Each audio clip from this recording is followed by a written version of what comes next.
আসসালামু আলাইকুম, সবাই কেমন আছেন? আলহামদুলিল্লাহ আমি ভালো আছি। তো আজকে 5-6 দিন আমি ভিডিও ছাড়তে পারি না। আমি খুব অসুস্থ ছিলাম, আমার ডান হাতে একটু প্রবলেম হয়েছিল। তা যা হোক, কী করার, চলে আসলাম রান্না করতে। তো এই যে আমি পেঁয়াজটা তেলের পরে দিয়ে ভাজছি। এখানে আমি মুরগির মাংস আছে, সোনালী মুরগি, আমি রান্না করব। তো পেঁয়াজটা ভাজা হয়ে যাওয়ার পরে আমি সামান্য পানি দিলাম। এখানে আদা জিরা রসুন বাটা আছে, এটা এখন আমি দিয়ে একটু নেড়ে চেড়ে নেব পেঁয়াজের সাথে। তো আমার খুলনা থেকে মেহমান আসতেছে রাতের বেলা, তারা হয়তো 3-4 দিন থাকবে। তা রাতের বেলা আমি এই সামান্য কিছু আয়োজন নিয়ে বসলাম। তো আমার এই যে পেঁয়াজের সাথে মশলাটা আগে ভেজে নিছি, এখন আমি হলুদ লবণ মরিচ এগুলা দিয়ে দিব। তো যতই অসুস্থ থাকি না কেন, মেহমান আসার কথা শুনলে, দূর থেকে নিজের ভাই বোন আত্মীয় স্বজন আসার কথা শুনলে আসলে সুস্থ হয়ে যাই, ভালোই থাকি। আমার বাসাতে কেউ না থাকলে আমি বেশি অসুস্থ থাকি, কিন্তু যখন কাছের মানুষগুলা পাই তখন আমি সুস্থ হয়ে যাই। তো এখানে আমি একে একে হলুদের গুঁড়া, লবণের গুঁড়া, মরিচের গুঁড়া আর সামান্য ধনিয়ার গুঁড়া দিয়ে মশলা কষিয়ে এখন আবার আমি টমেটোটা দিয়ে দিলাম।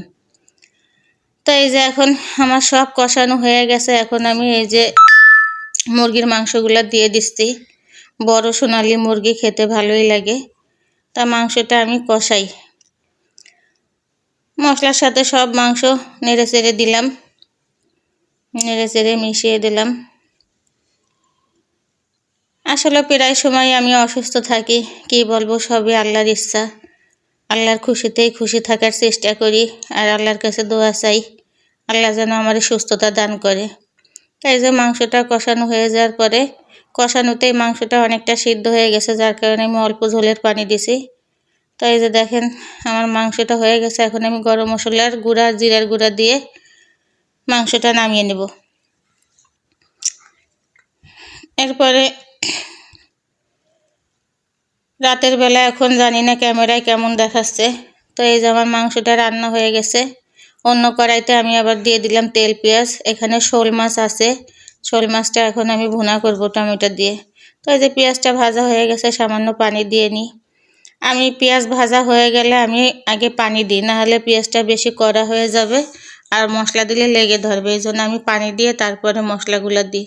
তো এই যেখানে শোল মাছ ভুনার জন্য আমি আদা বাটা, জিরা বাটা, রসুন বাটা দিয়ে দিলাম, দিয়ে আমি ভালোভাবে একটু মিশিয়ে নিচ্ছি। এরপর দিয়ে দেবো হলুদের গুঁড়া, দেবো মরিচের গুঁড়া আর সামান্য ধনিয়ার গুঁড়া দিয়ে মশলাটা আমি ভালোভাবে কষাই করে এখন আমি একটু লবণ দিয়ে দিচ্ছি। শোল মাছটা খেতে অনেক ভালো লাগে। তো আমি সেদিন বাজারে যেতে দেরি হয়ে গেছিলো, তাই যে বড় শোল তেমন পাইনি, এটা মিডিয়াম সাইজের শোল মাছ, তারপরও নিয়ে আসলাম। তাই যে টমেটো দিয়ে আমি মশলাটা একটু নেড়ে চেড়ে এখন মাছগুলো দিয়ে দিচ্ছি। তো মাছগুলো আমি ভালোভাবে এই মশলাতেই কষাবো। কষানোর পরে তারপরে আমি ঝোল দিব। এই যে আমার মাছটা কষানো হয়ে গেছে, এখন আমি অল্প করে ঝোল দিব, যেহেতু কষানোতেই মাছের মধ্যে লবণ ঝাল সব ঢুকে গেছে। তো এই যে মাছ আমার হয়ে গেছে, এখন আমি জিরার গুঁড়া দিয়ে নামিয়ে নেব। ধনিয়া পাতা নাই, তাই আমি এখানে জিরার গুঁড়াটা ব্যবহার করছি। তো দেখেন তো আমার মাছ ভুনাটা কেমন হয়েছে। তা এখন আবার আমি এই যে ডিম পোস্ট করা শুরু করলাম মেহমানদের জন্য। আমার ভাই আসতেছে, আমার ভাই ডিমটা এভাবে পোস্ট করে পেঁয়াজ মরিচ বেরেস্তা করা খুব পছন্দ করে, তাই আমি এখানে 6টা ডিম পোস্ট করে নিলাম।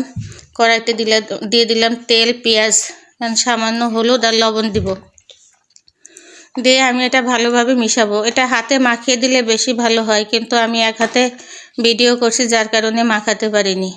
তবে এই পর্যায়ে যখন পেঁয়াজটা আধা ভাজা হয়ে যাবে, চুলার জালটা একদম কমিয়ে দেবেন, কমিয়ে দিয়ে ডিমগুলা দিয়ে তারপরে আমি আস্তে আস্তে যে মিশিয়ে নিলাম। তো এই ছিল আজকে আমার রাতের আয়োজন। সবাই ভালো থাকবেন, আল্লাহ হাফেজ।